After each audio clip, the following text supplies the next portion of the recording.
Bapak Mama, saudara-saudari yang dikasihi Tuhan, Shalom. Shalom. Semua masih berseru-seru. Coba lihat kanan dan kiri kita ucapkan shalom. Nah, terima kasih.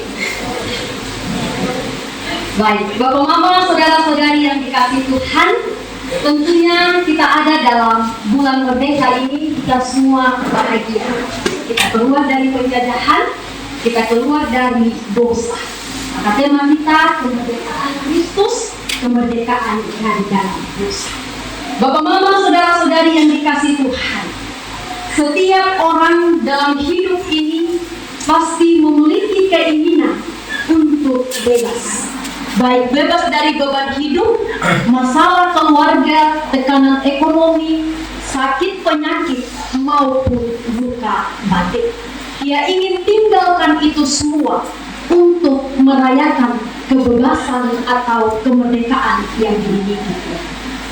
Tetapi seringkali kita lupa bahwa kebebasan yang penting adalah bebas dari dosa, dari ikatan yang melekat dalam hidup atau diri kita ini. Kita seringkali ingin bebas dari hal duniawi ini. Kita ingin merayakan kemerdekaan ini. Tetapi dosa tidak mau kita lepaskan dari kehidupan kita.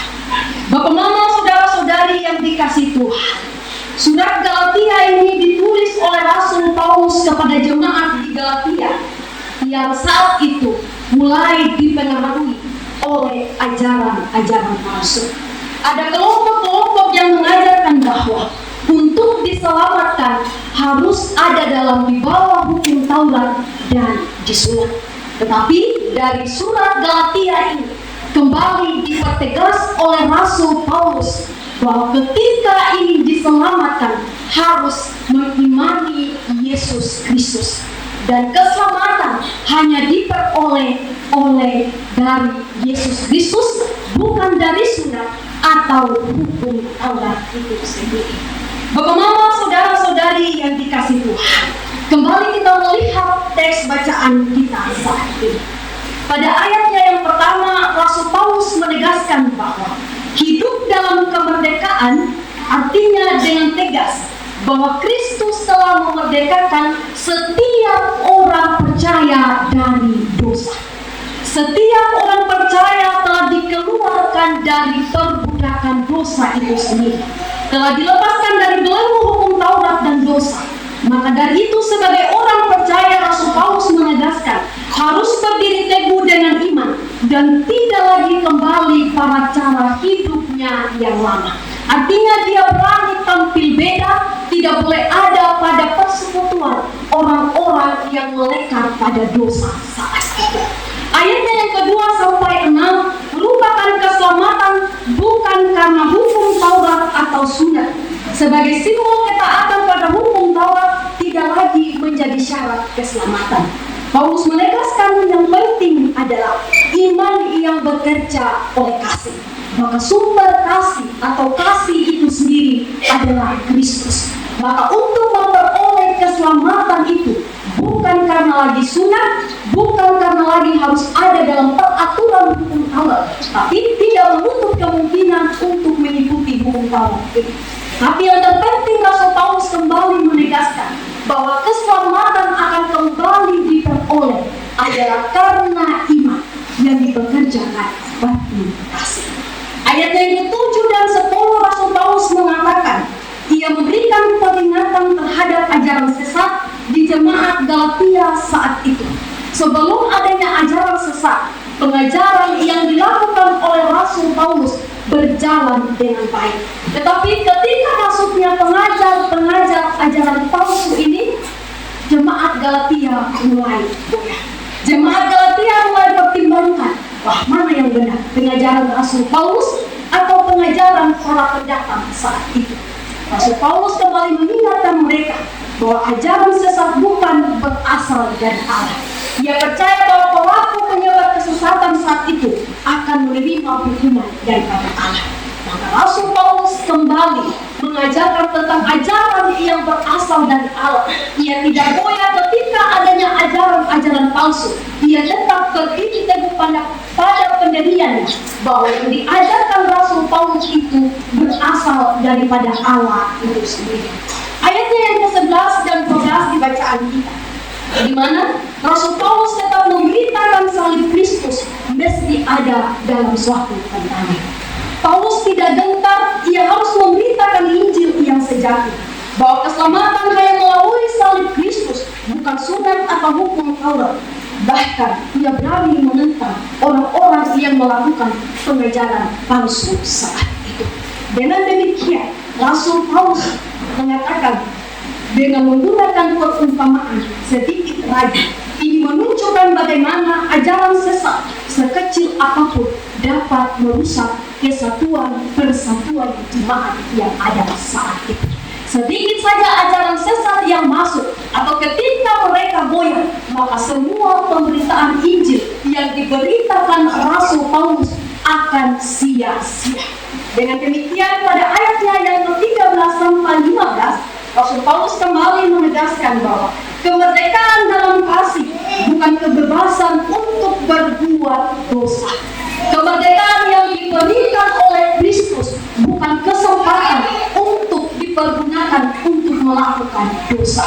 Kenapa?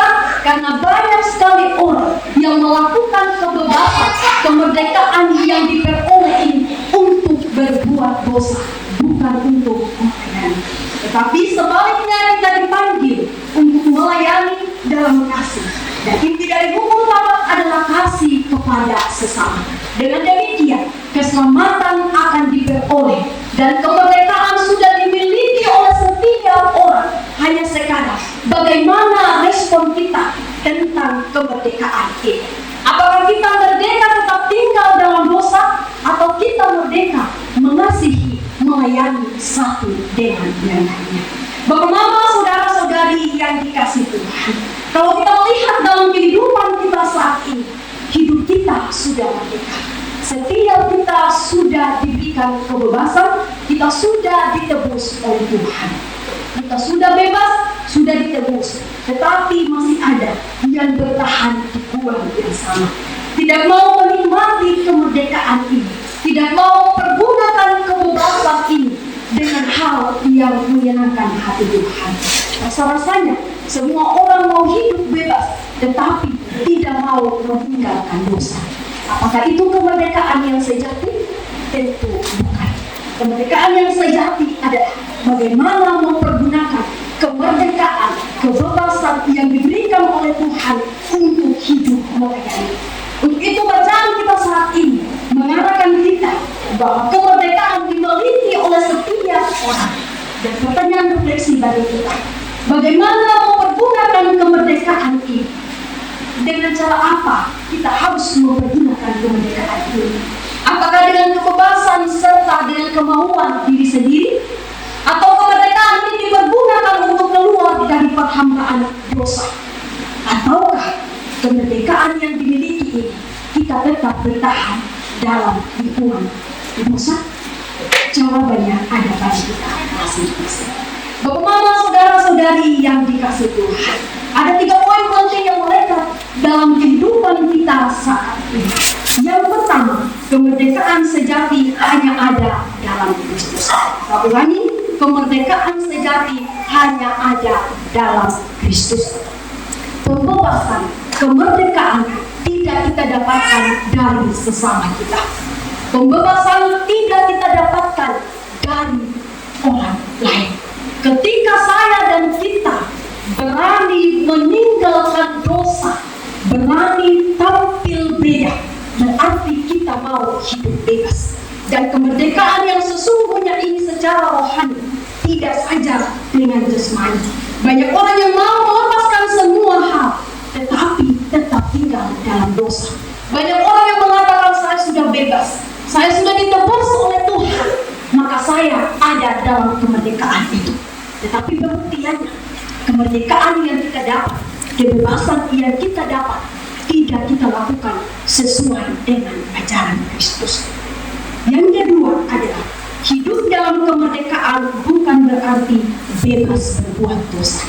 Sekali lagi, hidup dalam kemerdekaan bukan berarti bebas berbuat dosa. Sebagai orang percaya, kita harus menggunakan mengampuni dan mengasihi sesama kita, serta berani meninggalkan hidup lama atau transformasi hidup, bukan untuk hidup dalam hawa nafsu atau menyakiti orang lain. Kita tidak bebas berbuat dosa ketika kita diberikan kesempatan untuk menikmati hidup ini.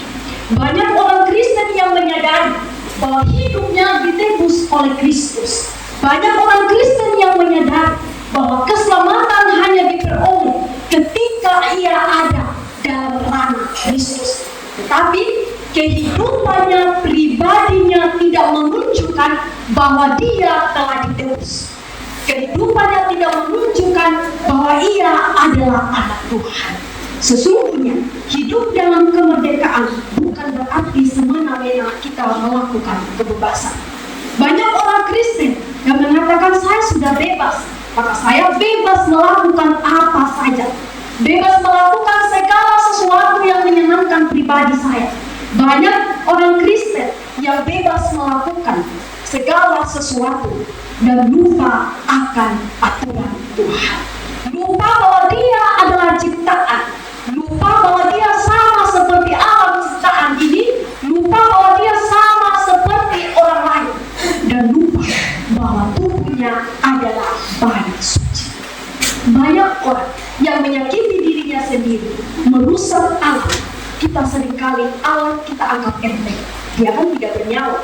Yang menanamkan kita, yang merawatkan kita manusia, lupa bahwa alam ciptaan dan penciptaan alam lebih dahulu daripada manusia. Kalau tidak ada alam, tidak ada ciptaan yang terlebih dahulu, manusia mau ditempatkan di mana? Bapak, mama, saudara-saudari yang dikasih Tuhan, perlu kita sadari bahwa apapun yang ada di sekitar kita setara dengan kehidupan kita. Apapun yang ada di sekitar kita saat ini sama dengan kita. Bahwa kita dan alam ciptaan serta sekeliling kita adalah ciptaan Tuhan. Yang ketiga atau yang terakhir adalah keselamatan bukan karena usaha, tetapi karena iman yang nyata dalam kasih.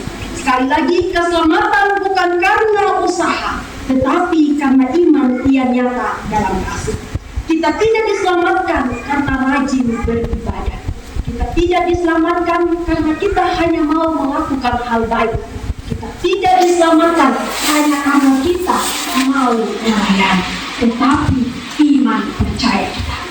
Mengapa banyak orang berbuat baik, banyak orang mau melayani, tetapi ada yang melayani hanya butuh pengakuan, ada yang mau melakukan kebaikan hanya butuh pujian. Ada orang yang mau melakukan segala sesuatu, mengeluarkan apa yang ada dalam dirinya, hanya butuh kebenaran. Kita lupa bahwa melayani yang sungguh-sungguh harus juga disertakan iman percaya kita kepada Tuhan. Apapun yang ada pada diri kita saat ini, apapun yang ada bagi kita saat ini, tidak menjamin kita selamat. Apapun itu. Tetapi ketika kita percaya kepada Yesus Kristus, mau merespon keselamatan yang diberikan Tuhan ini, serta mau iman yang nyata dalam kasih itu, akan memperoleh keselamatan. Jangan kita sering berpikir bahwa apa yang ada pada saya menjamin saya selamat, apa yang saya lakukan hari ini menjamin saya selamat. Tetapi kalau iman percaya kita tidak berdiri teguh pada Tuhan, tidak akan juga selamat. Tapi kita percaya sebagai orang Kristen, kita telah dibebas, kita telah dibebaskan dari dosa, kita semua memperoleh keselamatan. Begitu Bapak Mama yang dikasih Tuhan, mari kita merayakan kemerdekaan ini, mari kita rayakan pembebasan ini sesuai dengan aturan Tuhan. Jangan mempergunakan keselamatan ini sesuai keinginan kita, tapi mari kita mempergunakan keselamatan kemerdekaan ini, meninggalkan dosa serta pulihkan luka batin yang ada. Dengan demikian, mari kita merayakan keselamatan, kemerdekaan, dan tinggalkan dosa. Yesus memberkati kita mau firman-Nya. Amin. Untuk firman-Nya.